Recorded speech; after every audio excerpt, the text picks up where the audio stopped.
Anjana Shalakaya Chakshurmilitan Yena Tasmai Shri Guruve Namaha. Jai Shri Krishna Shri Advaita Gadadhar Shri Sakamura Hare Krishna Krishna Krishna Hare Hare Hare Rama Rama Rama Hare Hare.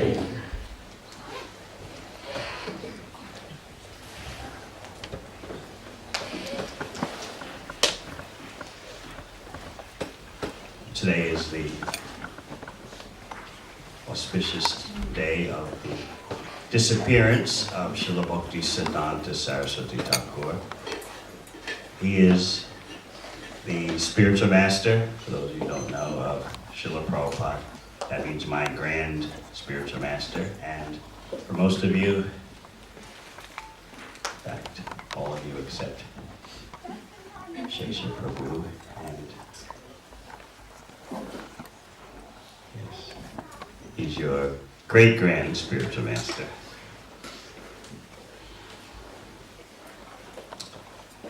Ordinarily, the day someone departs from this world is very sad. And that is true in terms of the departure of Vaishnavas.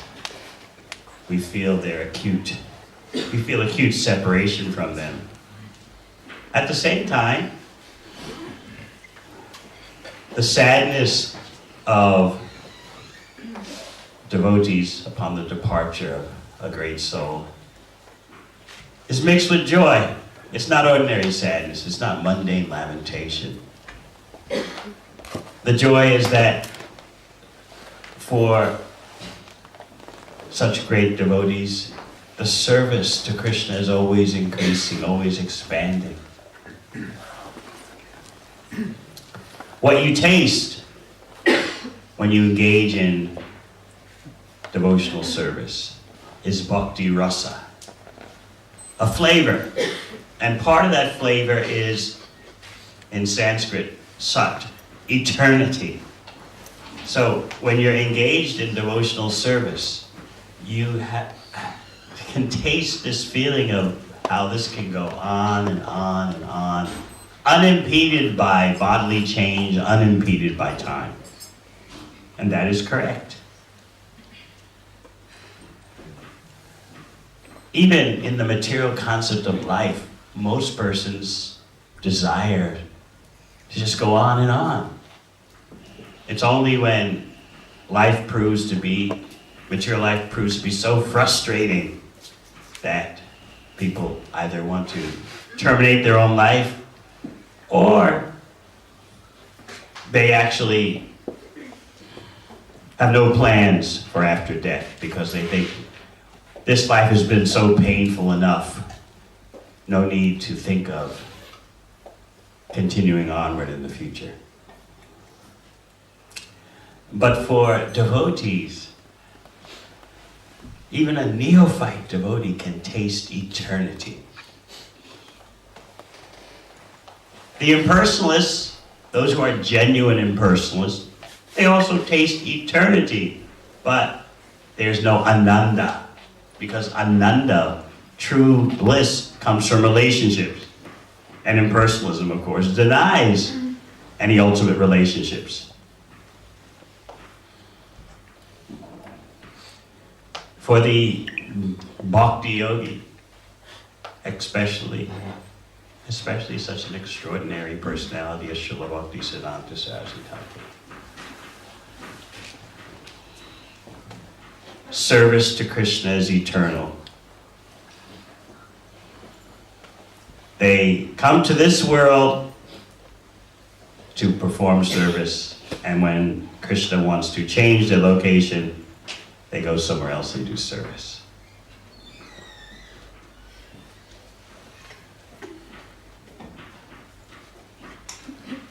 All of you have this same inheritance. You can look forward to eternally serving Krishna in one capacity or another.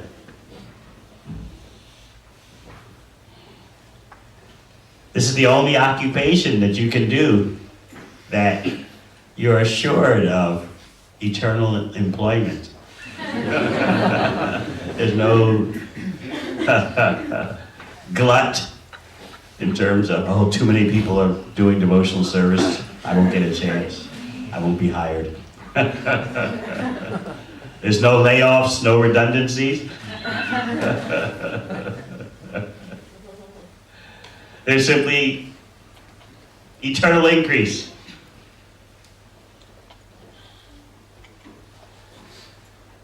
Srila Bhaktisiddhanta Saraswati Thakur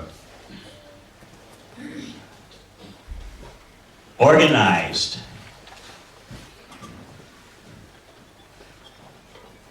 the spreading of bhakti throughout the Indian subcontinent in a way that was never done before, on a scale that was never done before, utilizing current innovations, such as printing presses and cars,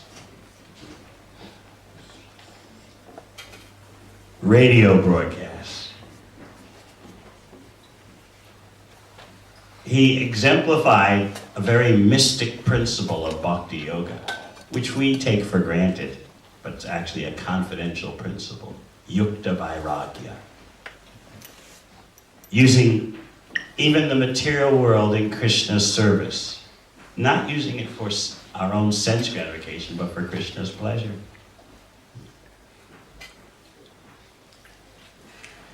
And Srila Prabhupada took up that same approach, not to reject the material world.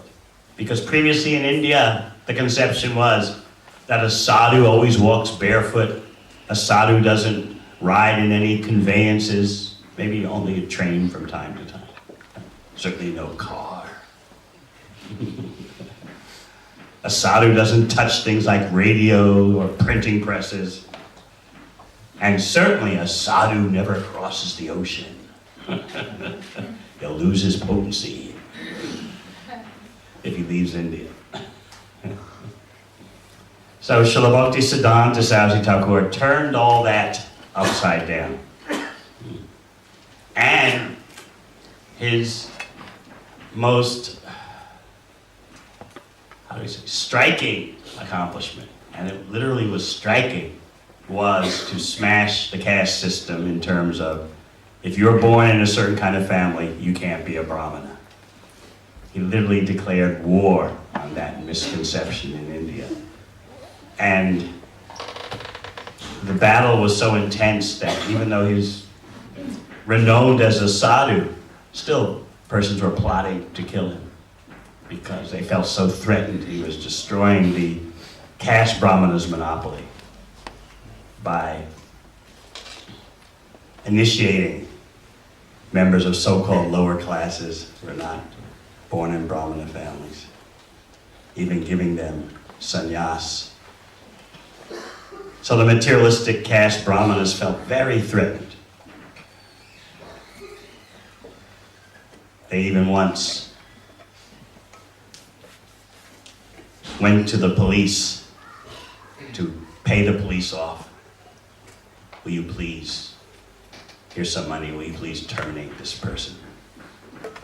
And the historic response of the police, it's very memorable. They told him, we certainly do these things. We certainly do take money and allow someone to be rubbed out. But he's a sadhu. We can't do that to him. I mean, in other words, we're not above doing such things in general. But for him, he's a real sadhu. We're very afraid we won't touch him. Sometimes, when Bhaktisiddhanta Saraswati Thakur was on parikrama, big pilgrimage parties, going through Vrindavan or Mayapur, Navadvip, thousands of pilgrims he would lead, marching around the holy places. And people would start throwing stones. They were so upset that he's destroying the caste consciousness. Those from India You know how, even today, that conception still lingers.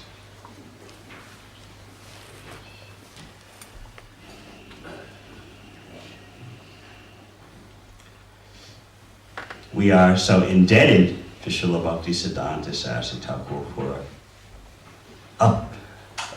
upending that materialistic system, which is not based on Shastra. Everywhere in the Shastra it is stated that you're classified according to your qualities and activities, not by birth. Krishna never says in Bhagavad Gita, you are fixed according to your birth. No. Krishna says guna, karma, your quality and your activities.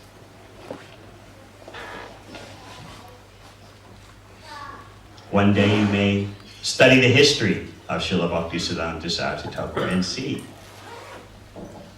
what he went through to establish the foundation for Krishna consciousness to spread all over the world. He first had to deal with the misconceptions in the land of Dharma before the true Dharma could spread all over the world.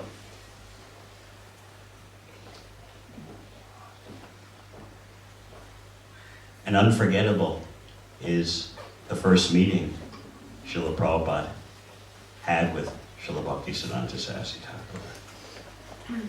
A famous story, we never get tired of hearing it.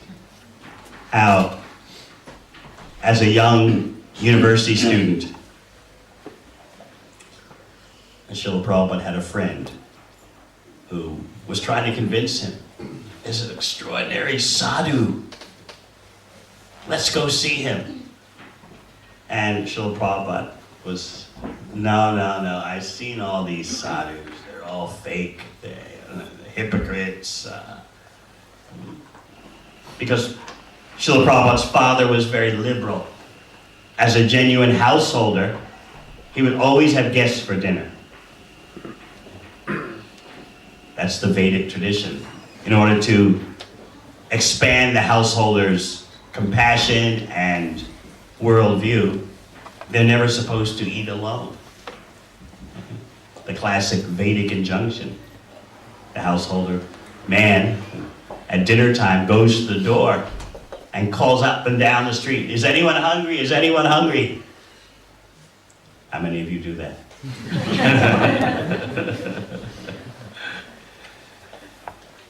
And so Srila Prabhupada remembers his home in the beginning of the 20th century. Every evening for dinner, there were at least 5 guests.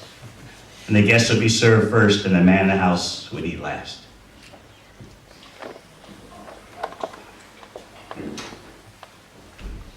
In this way, welfare work was automatically done by the Vedic tradition. So Srila Prabhupada's father was very liberal. Anyone who was wearing saffron, externally dressed as a sadhu, Srila Prabhupada's father would, "Please come. Take your meal." So Srila Prabhupada remembered from a little boy, some of these so-called sadhus look quite suspect to me. Looks like they're just putting on saffron cloth simply to get a chance to fill their bellies. So later, when he was in his early 20s, and his friend was encouraging him strongly, "Come on, such a great sadhu is here, let's go see him." Srila Prabhupada was, nah.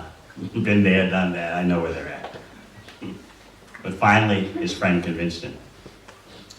And they went to see Srila Bhaktisiddhanta Saraswati Thakur. And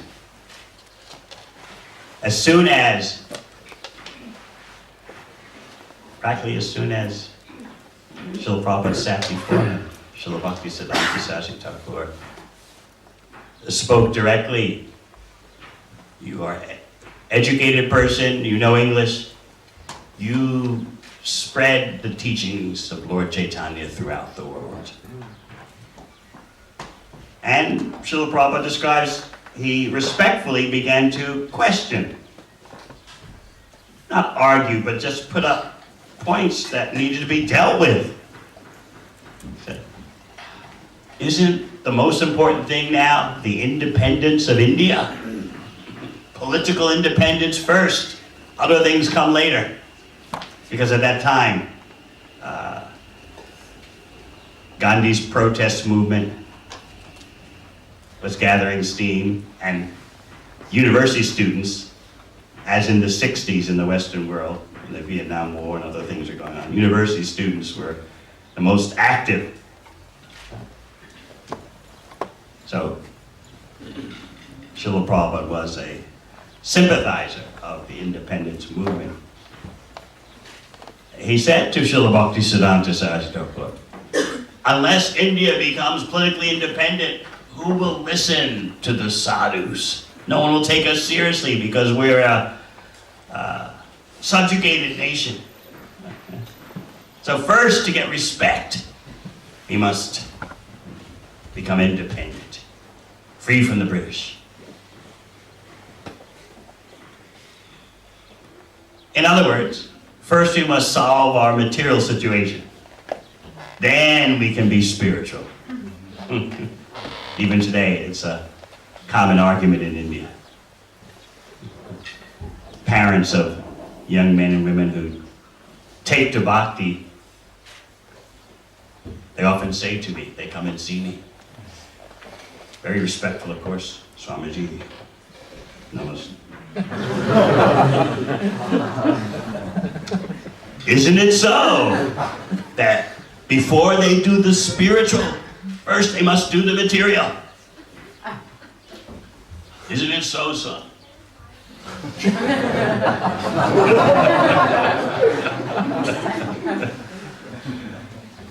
First, they should have material success. And then, when they are 60 or 70, that is the time to be spiritual. So even today, in India, there are misconceptions there. The idea is that the purpose of orderly family life, tidy family dealings, family duties, family loyalty, the whole purpose is economic development. That's it.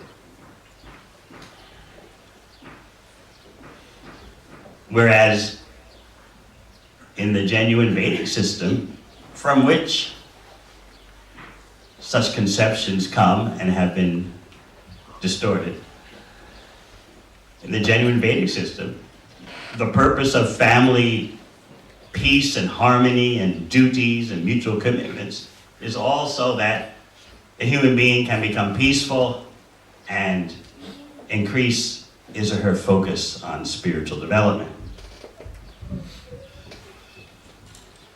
Pull the spiritual development out of the picture and you'll have a very short-lived duration of traditions of simply family duties, family commitments, family harmony, for no higher purpose other than making money and social esteem. Because the social esteem crumbles very quickly. It's changing already in India. The Bollywood movie makers are seeing to that. So Srila Prabhupada put forward, you might say, a more sophisticated argument, material argument. How? He didn't doubt Lord Chaitanya's mission, but who will listen to us? They think India is a poor country, a subjugated, dominated country. And what was Srila Bhaktisiddhanta Saraswati Thakur's reply? The classic reply. Krishna consciousness, Bhakti Yoga, is so crucial, it can't wait for anything. It can't wait for any material consideration.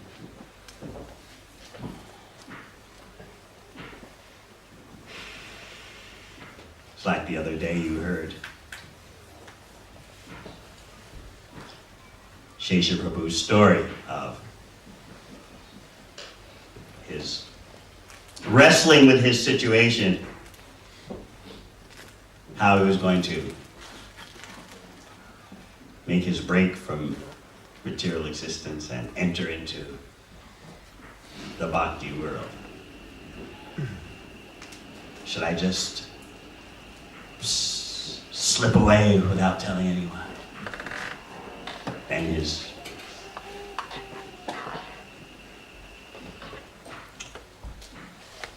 he decided to discuss with his family, and they, no, you can do all this at home, you can practice at home. He tried to comply, but 1 month later,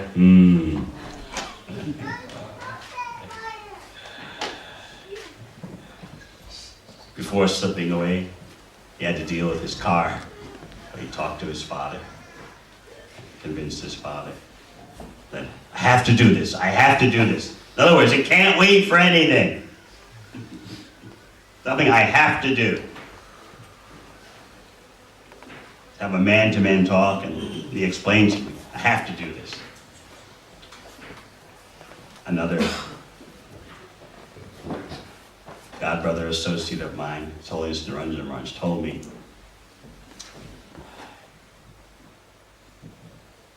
how he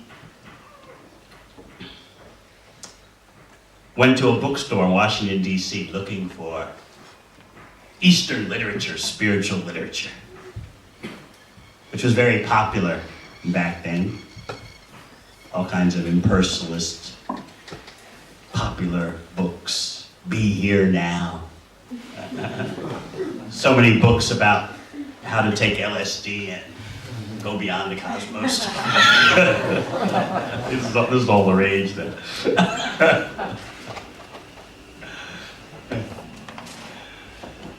So he went to a bookshop looking for such, and he saw on the shelf a Bhagavad Gita as it is. So, oh, this looks very interesting. He took the book, paid for it at the cashier, and started reading it. 20 years later, as a very established devotee, he found out the history of that book in the bookshop. One devotee had taken a Bhagavad Gita, walked into the bookshop, and put it on the bookshelf. It wasn't part of the bookshop's inventory.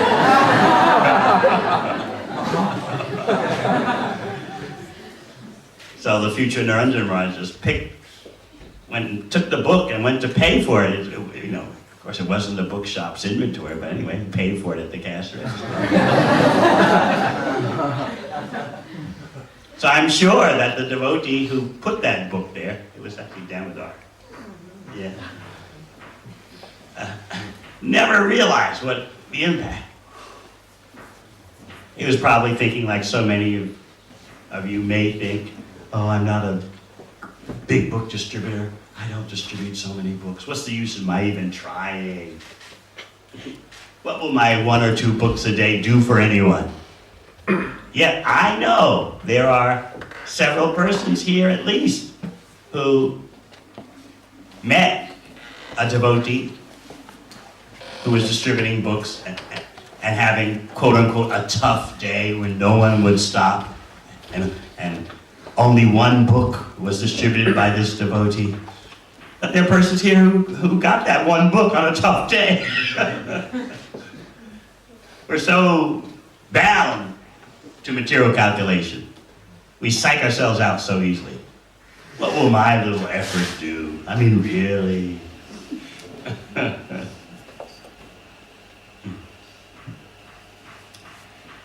So anyway, the future Niranjana Maharaj read the Bhagavad Gita, and he lived about 100 kilometers from the Boston Temple. So one day he decided, I'm going to drive my pickup truck up to the Boston Temple. I'll go there, visit. So he drove the truck 100 kilometers and parked right in front of the temple and sat in the pickup truck, looking at the building, looking, and he began to think, if I walk into that building, I don't think I'm coming out again. He sensed the momentousness of the occasion. So he thought some more and then drove 100 kilometers back home.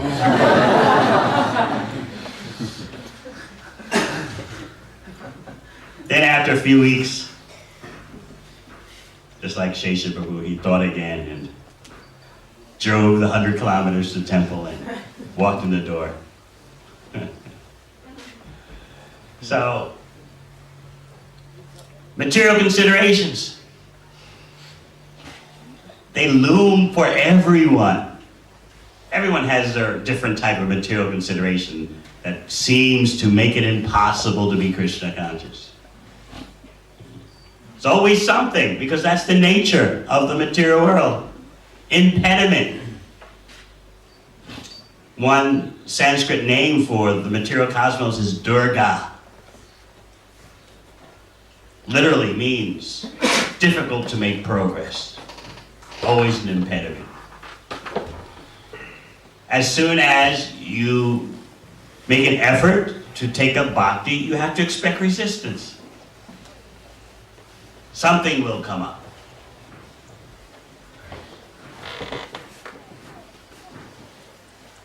Srila Prabhupada's presentation of Bhaktisiddhanta Saraswati Thakur was classic.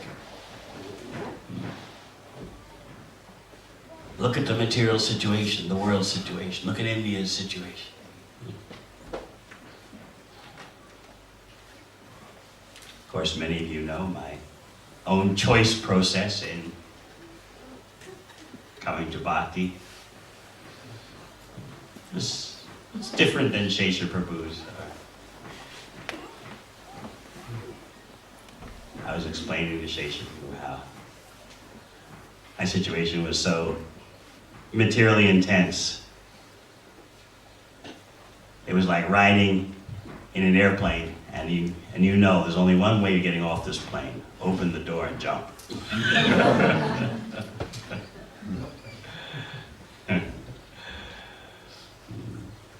So he discussed with his parents. I didn't say a word. Because I knew what I'd be up against.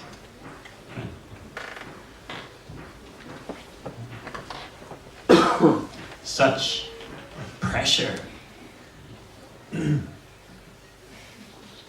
USA, someone just graduated from Yale University. According to the British worldview, that'd be like just graduating from Oxford or Cambridge. And then, due to karmic arrangements, having a fiancé who was also in the next class at Yale University, the parents, of course, were thinking, oh, it doesn't get any better than that. Especially those of you from India, you know, that's what parents are, oh. Our son has attained the supreme destination. Not only is he successful, but he's also, he's going to marry success. The glories of the family will expand exponentially.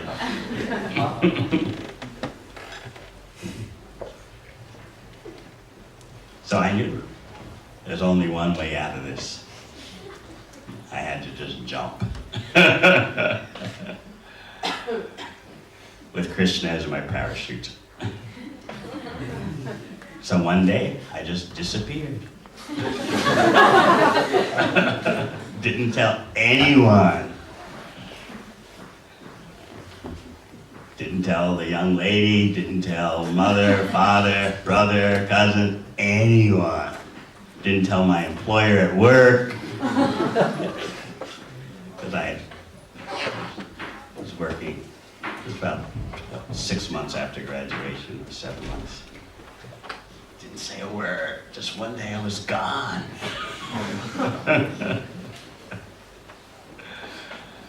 Because I knew there'd be no possibility to negotiate. I was up against a stone wall.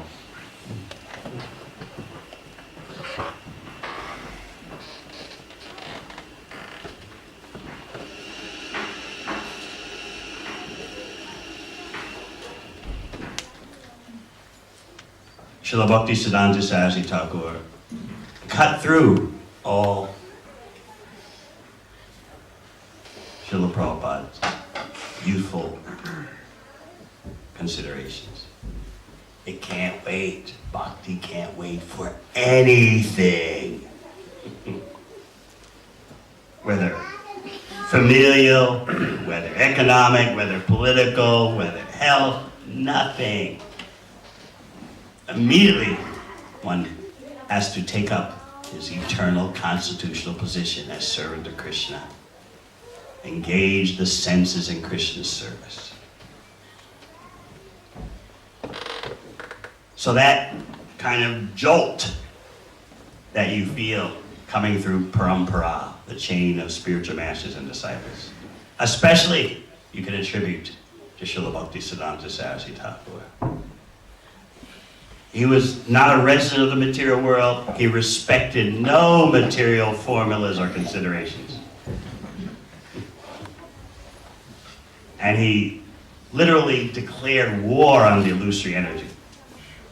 He wouldn't give a centimeter in. He wouldn't budge a centimeter. There is the spiritual world.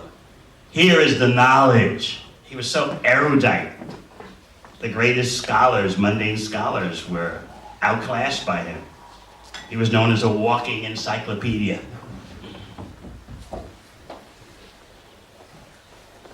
He wouldn't compromise his presentation for anyone or anything. Therefore, his disciples sometimes, ones who were not so fixed, they would be afraid to bring VIPs to meet Srila Bhaktisiddhanta Saraswati Thakur. Because they figured, we work so hard cultivating these persons, these influential persons, wealthy persons. We bring them to Guru Maharaj and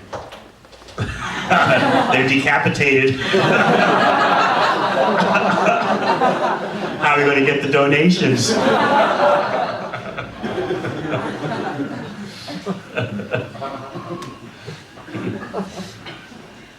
I was telling someone about Srila Prabhupada's first meeting with the future Ambarish Das, great-grandson or grandson of Henry Ford? Yeah, grandson of Henry Ford. And he was heir to a big chunk of the Ford family fortune. So he had started, in Hawaii, he had started his bhakti practice. And so naturally the devotees were eager to bring him to meet Srila Prabhupada when Prabhupada came to Hawaii. The grandson of Henry Ford. And so the future Ambarish entered, paid his obeisances. And Prabhupada looked at him and said, "So you are the grandson of Henry Ford?" Future Ambarish said, "Yes." "Where is he now?" In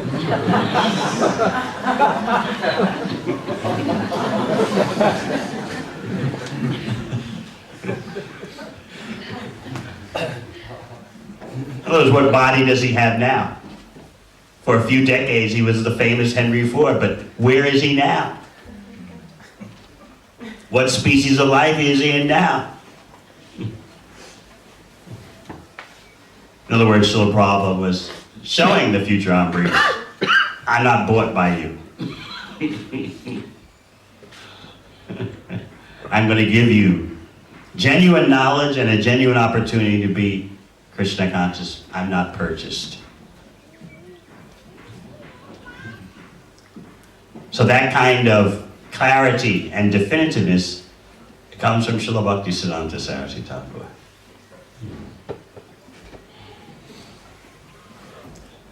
It is quite obvious by looking at their stature and from their own words that they are not in any way residents of the material world. The Sanskrit term, in case some of you don't know, is Nitya Siddha, eternally liberated souls who are sent to this world exclusively for the purpose of spreading knowledge of Bhagavad Gita Bhakti. It's our only purpose. They're part of Krishna's personal entourage. Just like Sanatana and Rupa Goswami. They're eternally liberated souls. They're going through the motions of escaping the clutches of Maya and coming to Bhakti, just to show us how it's done. It's like you hear about how Rupa and Sanatana Goswamis were ministers in the Muslim government in Bengal, top ministers. And how, due to their association, they were considered rejects by classic Brahmana society. Hanging out with meat eaters, drinkers. They're servants of that kind of government. So even though Rupa and Sanatana were born in a Brahmana family, considered the topmost caste Brahmana family, Saraswati Brahmana, they were rejected because of their association.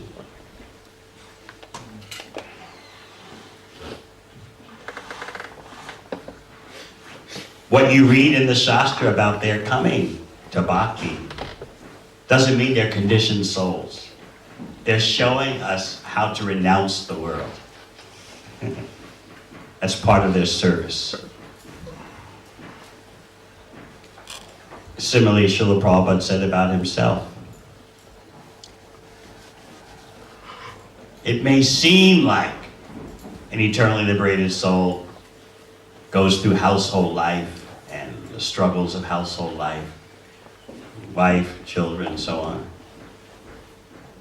But this is all external.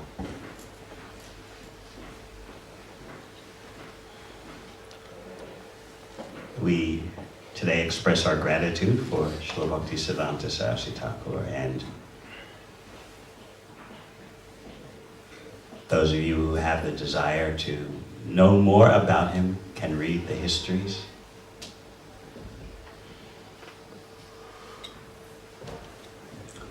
As we said, the departure of a great soul is normally not a time for celebration, but when it comes to the devotee of Krishna, the coming is as auspicious as the going.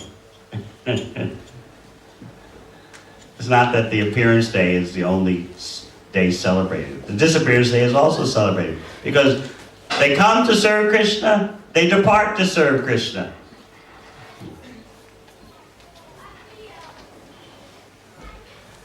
So we all have an opportunity, regardless of our motivations for coming to the material world.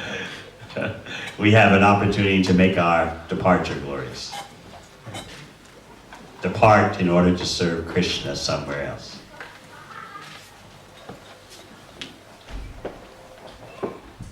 Once Srila Bhaktisiddhanta Saraswati Thakur was walking on the road in Mayapur, that same road that's there now. It was at night. He was out for a walk with his disciples.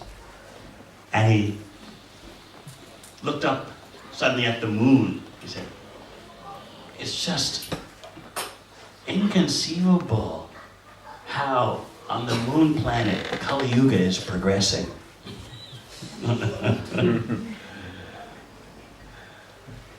What he's seeing things beyond what we can see.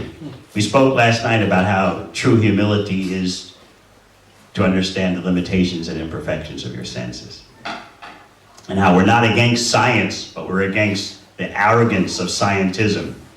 That we can know so much and we will know more just based on our mind, intelligence, and senses. Whereas the humility of a devotee is that I know my mind, intelligence, and senses are limited. I'm boxed in by those limitations. If I'm going to find out the truth of existence, I need to take information from what is beyond the range of material senses, intelligence, mind.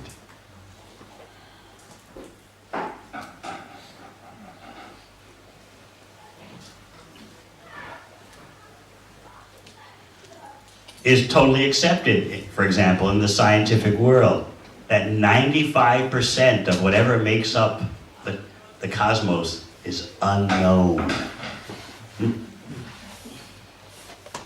Dark energy, dark matter. Just a sophisticated way of saying we don't have the slightest clue what 95% of the universe is. But we will know if you keep giving us research money. So the public gets this false sense of confidence. They will know. We don't know. We're just ordinary laypersons, but they know. And whatever they don't know, they will know. And this way there's progress.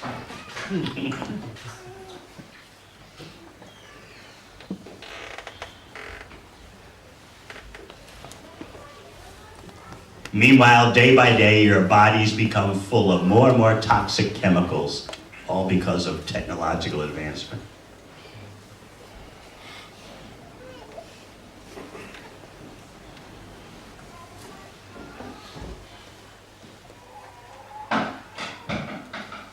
Today is mainly a yajna, initiation ceremony for second initiates.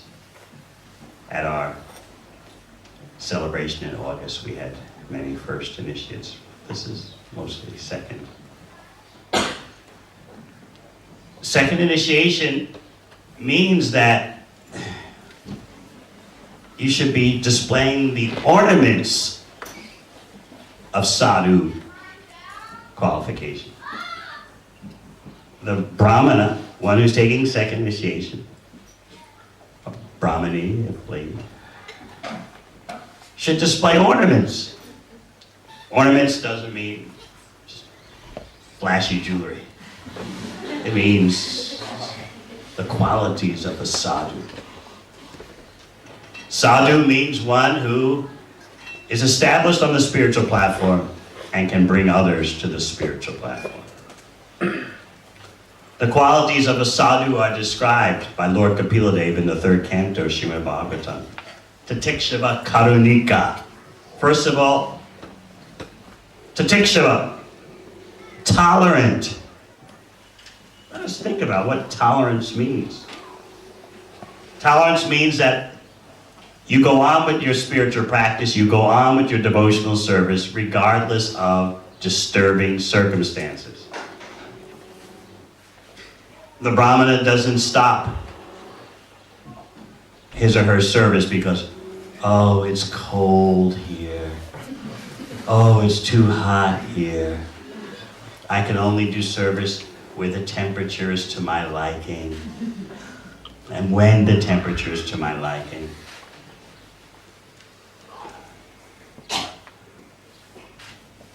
The Brahmana doesn't think that, oh, my body or my mind, they're not peaceful.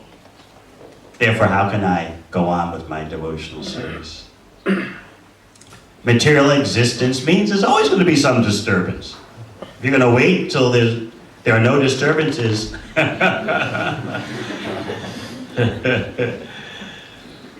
you'll never see that day. Our own bodies and minds disturb so much because they're composed of disturbance, literally. You ever think that way about your body and mind? It's actually made of disturbance. Karmic disturbances accumulated so many lifetimes. So someone who is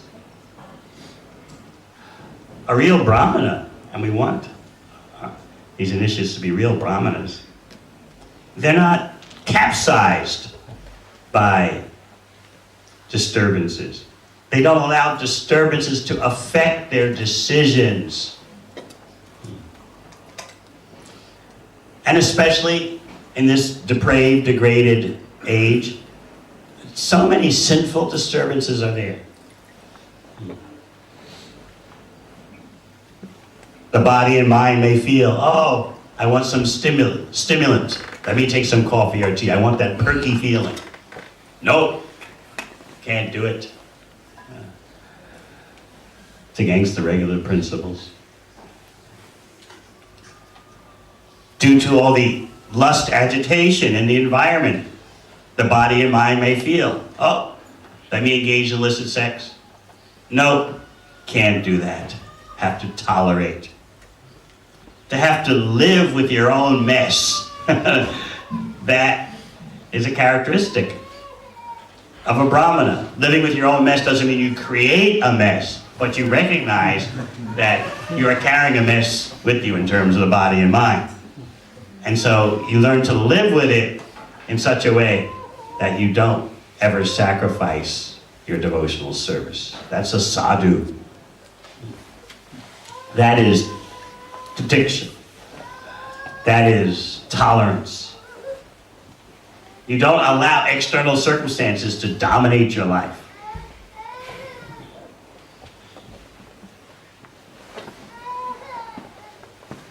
A prime characteristic of Srila Bhaktisiddhanta Saraswati Thakur and Srila Prabhupada is that they would ask their disciples to do things regardless of perceived external disturbances. Never mind whether it's too hot or too cold. That doesn't mean you live unhealthily, by the way, but it means, just like today, I can hear quite often from devotees, oh, Guru Maharaj, I can't go here, I can't go there because it's too hot there, or it's too cold there. I don't know if I like the people there. I don't have any friends there.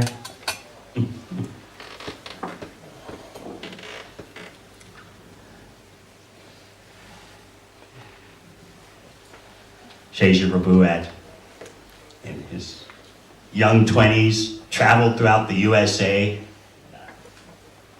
selling sets of books to university professors, living in a van.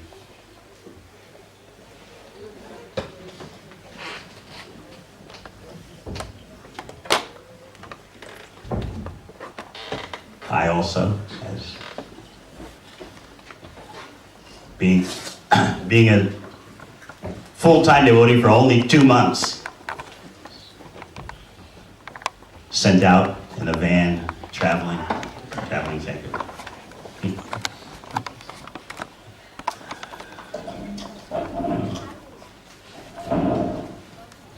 Then when I was 27 years old, left sunny California to go to the communist bloc in Eastern Europe.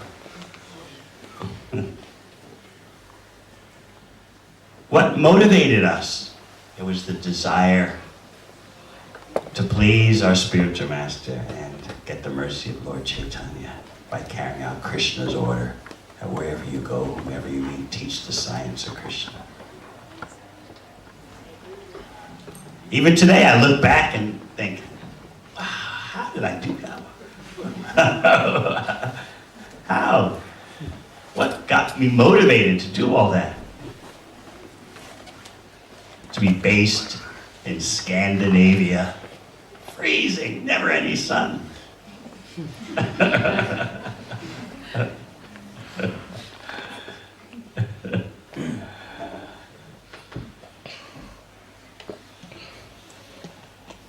think the only good thing about Scandinavia I can think of immediately is Karuna Purna, otherwise. You don't know what it's like never to see the sun. On a winter day, the sun rises when I say sun rises, light, at 10 a.m. and 2 p.m. it's dark. I could have thought, what am I doing here? And we didn't know anything about vitamin D back then. We didn't know anything how, if you have a brown complexion, you need more sunshine than those of the pale complexion. Such knowledge was not known then, and also devotees in their neophyte stage back then, thought that health things, that's Maya, you don't worry about health things. Even though Prabhupada said health and sadhana, we were more transcendental than his instructions.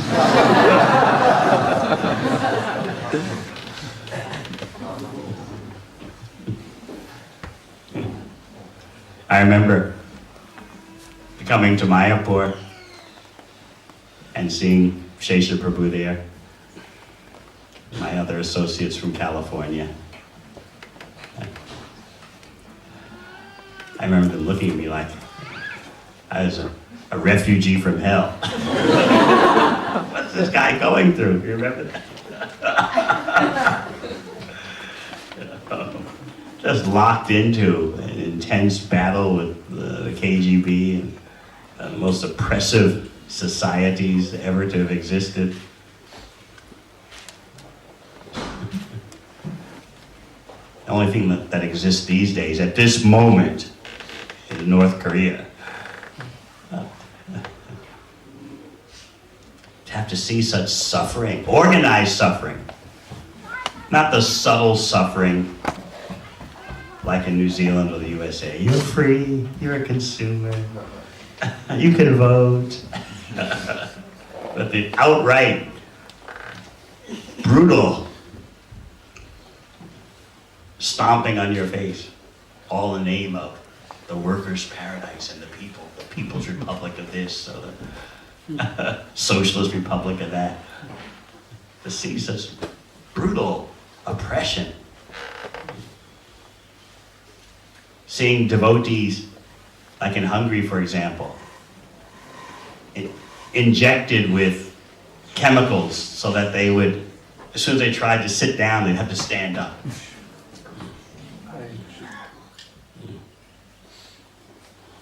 See all those kind of things. But why? Why would one tolerate all that? And then to hear devotees, some of them, say, oh, Guru Maharaj, I can't do this or can't do that. The cold, the heat, no friends there, I don't know anyone. Or I do know the devotees there, but I don't like them.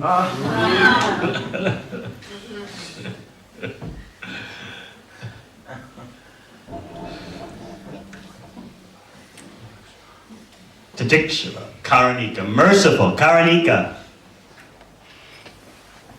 The business of a Brahmana is teaching and distributing knowledge. It's taking second initiation is not some kind of status symbol, by the way. Another notch, you know. I'm second initiated, are you?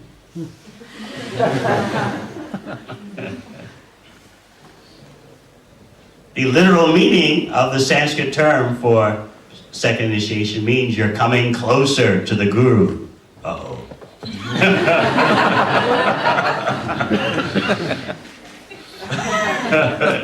Don't want to get too close to the fire.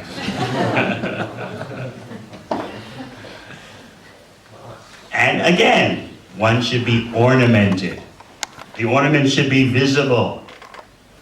Tolerance, mercy, that means intent on giving others Krishna. Surada Sarvadehina. Friendly to all living entities. How do you become everyone's friend? By giving them the highest benefit, not by patting them on the back and let's talk about something mundane. No. The sadhu is the friend of everyone because he's only giving the highest. Even the sadhu may seem to be talking casually, but always behind it all is the effort to elevate.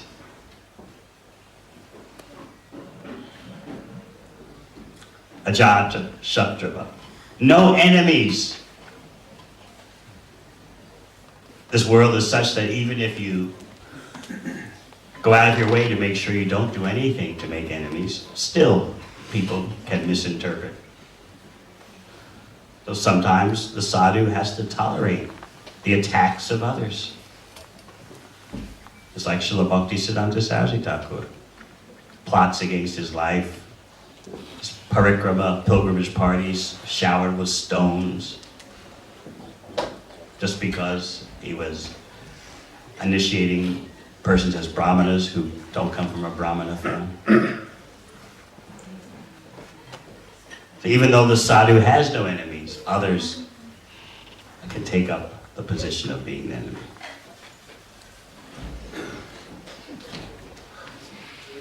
Sadhava, the sadhu acts only according to rules and regulations.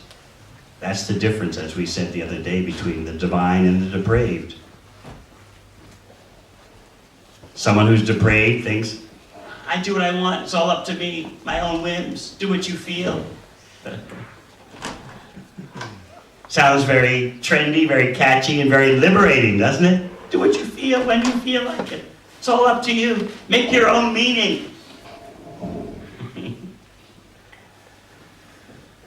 But this is actually depraved.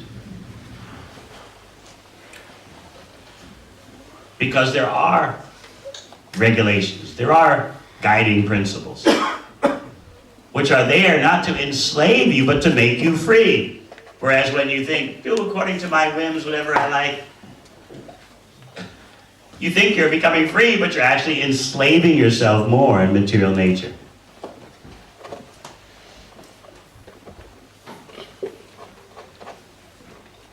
Sadhu Bhushana. These are all the ornaments of a genuine Brahmana, genuine sadhu.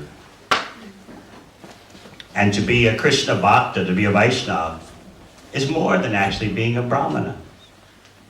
Brahmana means at least mode of goodness. Control the mind, control the senses, live simply, lives austerely, tolerant, honest.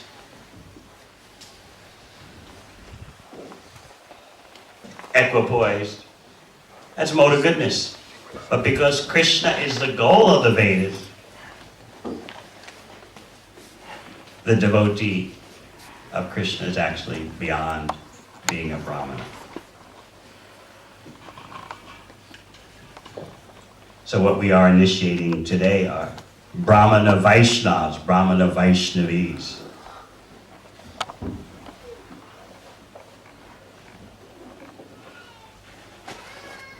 Those who want to take second initiation should demonstrate these ornaments and demonstrate their dedication to teaching, distributing bhakti. Otherwise, what's the use of just for the men wearing a thread?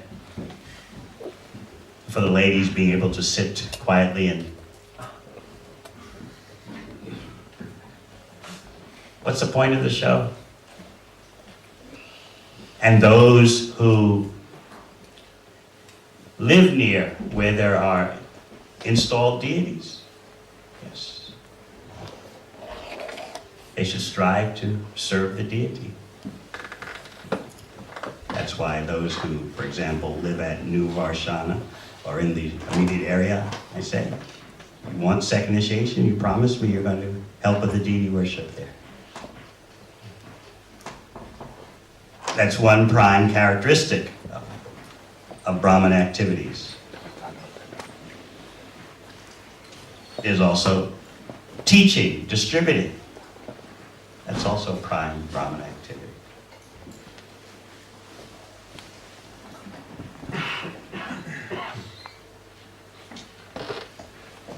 Briefly, for those taking first initiation, Harinam Diksha, you're signing up, as I always explain, for a lifetime career of how to chant the holy name with attention. How to chant Hare Krishna, avoiding the 10 offenses. Lifetime effort. Not that, oh, circumstances right now are making it too difficult for me to chant. I have to work. I have an infant. I have to nurse the child. I cannot chant Hare Krishna. Can't chant my rounds. Harinam Diksha means you're enrolling in the eternal school of trying to chant Hare Krishna better and better.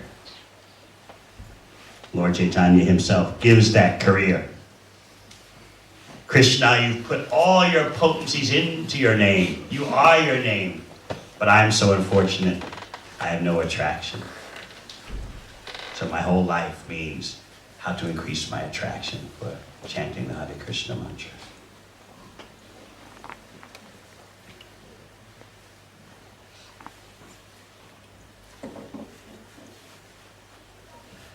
Shri Prabhu, would you like to say something?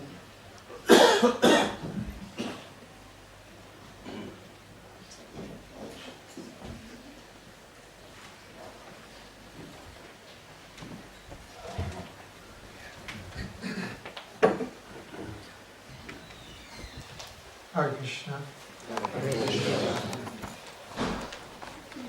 As His Holiness Devamrita Maharaj was explaining, there's a path. There's a well-established path that we all enter upon taking initiation.